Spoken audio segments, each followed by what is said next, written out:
Eu tô aqui embasbacado, porque eu vou ter a honra de falar com o Gustavo Machado e a Roberta Ribas de A Voz que Resta, e os dois dividem a direção e também protagonizam o filme. O pessoal acumulou função aqui. Gustavo, eu vou começar por você por questão de tempo de tela mesmo, por causa do seu personagem. Você tá lá, num único lugar, num bom cenário, mandando texto, né? E você tá ainda mais aquele texto que é aquela coisa meio oi sumida, né? Você tá ali meio que tá colocando as suas emoções para frente. Como é que é gravar um grande texto desse e ainda tem que colocar um pouquinho daquela voz mais embargada, né? Obrigado, Gustavo e Roberta, pelo tempo de vocês. Imagina, obrigado você aí, o interesse. Então, você sabe que era uma peça de teatro, era um solo de teatro. Então eu já estava meio treinado, né? Assim, é um tour de force assim, pro ator, mas eu fiz várias temporadas assim e durante anos, né? Durante poucos, mas alguns anos e tal. Então é uma peça que, sei lá, durante pelo menos 3 anos, eu amadureci com ela comigo, a gente tinha uma certa intimidade, eu e esse personagem nesse lugar. Então, o fato de ser filmado né, facilita, no certo sentido, permite que vá mais fundo, na verdade. Então, não quero diminuir o meu próprio esforço, mas não é o prazer.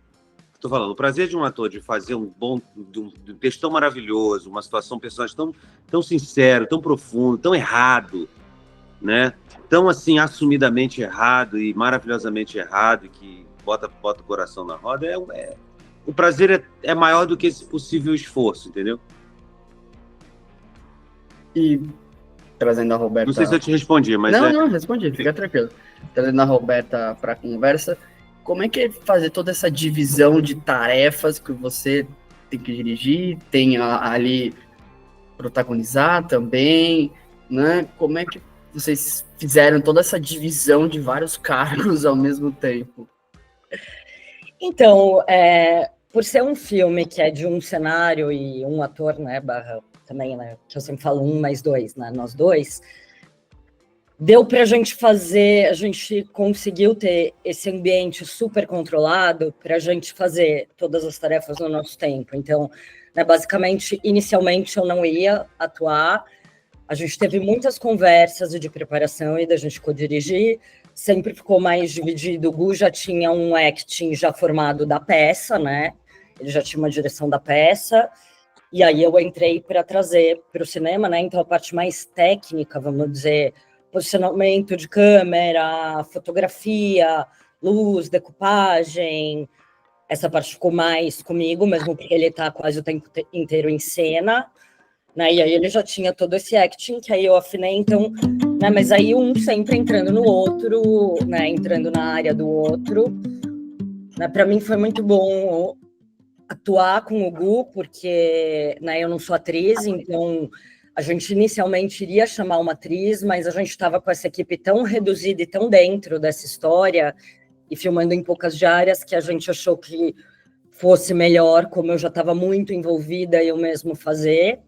E foi ótimo, o Gu é um lorde para trabalhar junto, eu pude ficar, porque eu tinha esse nervosismo, né, então, como eu não sou atriz e de não me sentir à vontade, né, expondo é uma coisa, né, mais íntima, né, algumas cenas mais íntimas, e eu acho que a gente estava muito alinhado, eu e o Gu, eu acho que a gente teve muita sorte, a gente casou muito bem criativamente. Então, a gente se entendia muito, tinha muito respeito um pelo outro, ouvia muito o outro, a hora que precisava tomar decisões, um ou outro tomar junto, isso também depois na pós, na montagem, para a gente chegar no que a gente queria. Né? Então, foi uma grande parceria, e aí eu acho que não torna mais fácil, mas assim, como os dois estavam dirigindo e atuando, né, ao mesmo tempo, facilitou essa co-direção, né, e essa co-atuação, vamos dizer. Acho que isso. A resposta é essa, já que vocês dividem bastante coisa. O filme se passa num único cenário, mas eu falo que eu vou assistir uma segunda vez só para ficar pegando os easter eggs no fundo, né? Porque tem um livrinho, tem um posterzinho, uma garrafa. Como é que foi construir o lugar que vocês fizeram? Porque a segunda vez vai ser só para ver isso, para ficar olhando as coisinhas ao redor. Como é que foi construir o local? Então, eu quero que o Gu complemente. O cenário era a casa do Gustavo, era o apartamento do Gustavo, a gente filmou na pandemia, né? Então, assim, a gente tinha e separou esses cenários, a gente tem muitos... a direção de arte e o figurino a gente também fez junto, né? Eu e o Gu, mais uma das coisas que a gente dividiu, né? Maquiagem também, foi tudo a gente que fez junto. Tem muitos objetos do Gu que ele trouxe, muitos objetos meus e também do Vadim em referências da peça. Por exemplo, o Angústia do Graciliano tem uma edição super rara que a gente usou, né, que é outra referência, né? Então a gente quis colocar esses elementos e para trazer também para agregar, né? Porque no teatro tinham poucos objetos. No cinema a gente pôde colocar todos esses pequenos objetos, né? Que mais? Né? Fala, Gu, agora você. Por exemplo, o teatro eu sempre fiz, foi interessante para mim, que eu fiz muito tempo a peça, era um palco vazio. O único elemento que a gente tinha, quer dizer, tinha que o sujeito está se mudando daquele apartamento, porque sair daquele apartamento significa sair daquela relação que está mal, que está ruim para ele, pelo menos. A gente não sabe lá da Marina, mas para ele está péssimo. Então, não dá só para, né, terminar a relação, tem que sair do espaço físico, né? Como um adicto, né? Que tem que sair daquele bar, não pode mais naquele bar, não pode mais encontrar aqueles amigos X e tal, porque tem que sair. Então, tinha isso. Então, o palco tinha uma cadeira, uma mesa para botar um conhaque, uma coisa assim, e uma caixa de papelão que eu entrava em cena com a caixa de papelão que dá o sinal da mudança. Porque no teatro tem esse negócio, o teatro, geralmente, já você tem uma grana enorme, fazer um cenário realista, um cenário que seja, que você ilustre e tal, mas a rigor é a palavra do ator. Eu subo num palco com essa roupa e falo, eu sou o príncipe da Dinamarca, o público acredita. Ele tá falando, bom, vamos lá, é o príncipe da Dinamarca, o cara tá dizendo que vai nessa. No cinema, se eu chego aqui e falo, eu sou o príncipe da Dinamarca, eu falo, bom, ou é um ator fazendo uma cena, ou é um maluco. Precisaria ter o Palácio da Dinamarca, minha roupa de rei da Dinamarca, né? Então, o teatro tinha essa coisa aberta e tal. Quando a gente foi traduzir isso, caraca, é verdade. Então, aí a caixa de papelão era um pouco um sinal para o público assim, ele está de mudança mesmo. Porque ele poderia estar falando aquilo e o público, será que ele está de mudança mesmo? Porque tudo bem, tem uma mesinha, tem uma cadeira, o cara está lá, é a casa dele, não tem mais cenário. Ele pode estar mentindo para a Marina que ele está se mudando. Abrir esse leque. Quando uma caixa, uma simples caixa de papelão, que o personagem chega e joga aquela caixa lá, dá um pouco esse código. Mas quando for ilustrar, falamos, o que ele tem ali, o que fica, o que ele não consegue se desfazer, o que ele está mergulhado. É a ver todos os objetos que entraram, as garrafas, as latas, os livros, os discos, a cinza de cigarro, os pedaços de móvel, a lâmpada, tudo que estava ali, que estava, de alguma maneira, é a mente dele, é como se a mente dele explodisse. É a tradução física do caos mental desse cara. E aí acho que a gente se divertiu muito fazendo isso, pensando, né? Sim. Esses exageros até, né, acho que foi isso. Bom, Roberto, eu estava indo para a minha última pergunta, agradecendo o tempo de vocês.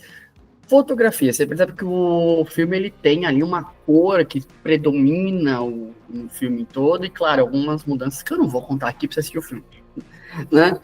Como é que foi a escolha dessas cores que aparece? Já veio do roteiro ou já vem da peça? Porque na peça já tinha essa iluminação mais ou menos assim, a gente quis trazê-la para o filme. Como é que foi a escolha de cores? Roberta, teu departamento.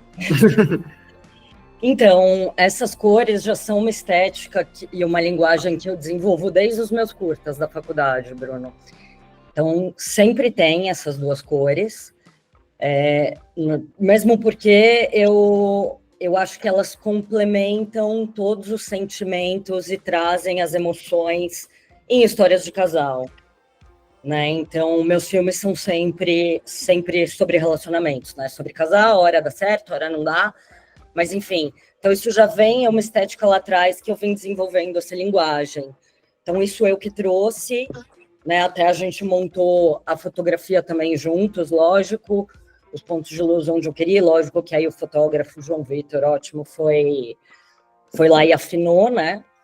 Mas isso já foi, não, aqui, e assim, eu dividi, quando a gente decupou, né, o Gustavo fez a peça antes pra gente na casa dele, até pra gente decupar, definir quebras, né, onde ia parar e tudo, onde seria cada mini set dentro do set macro.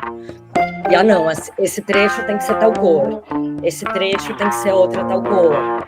Isso vai trazer para ajudar na narrativa mesmo, na dramaturgia, né? Toda cor te traz sentimento, não adianta, e principalmente essas super assim saturadas. Então é isso, a gente quis saturar muito essas cores vibrando, como se fosse sangue, sabe? É bem uma coisa de vibrar, de batimento mesmo, né? Da emoção. Ele tá falando um texto flor da pele. Então isso que a gente quis trazer. E a gente tem a terceira cor, que é essa, eu vou falar para não dar spoiler, que é o âmbar, que é o que tá ali, a realidade daquele momento, vamos dizer. Né? E eu acho que saturando muito assim, você também dá um caráter onírico, um sonho. Você colocando o cor assim, essa fotografia assim, você tira um pouco da realidade. Que eu acho bom, que aí vai pro poético, vai pro sonho, fica aquela coisa muito emocionante.